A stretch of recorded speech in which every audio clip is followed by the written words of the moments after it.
រួមជំពូក8ខ28ដល់ខ30តែយើងដឹងថាគ្រប់ការទាំងអស់ផ្សំគ្នាសម្រាប់សេចក្តីល្អដល់ពួកអ្នកដែលស្រឡាញ់ព្រះគឺដល់ពួកអ្នកដែលទ្រង់ហៅមកតាមព្រះតម្រិះទ្រង់ត្បិតអ្នកណាដែលទ្រង់បានស្គាល់ជាមុននោះទ្រង់ក៏តម្រូវទុកជាមុនឲ្យបានត្រឡប់ដូចជារូបអង្គនៃព្រះរាជបុត្រាទ្រង់ដើម្បីឲ្យព្រះរាជបុត្រាបានធ្វើជាបងច្បងគេក្នុងពួកបងប្អូនជាច្រើន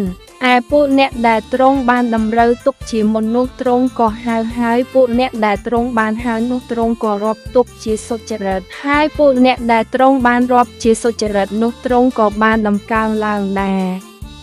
ខគម្ពីរប្រចាំថ្ងៃសូមព្រះប្រទានពរ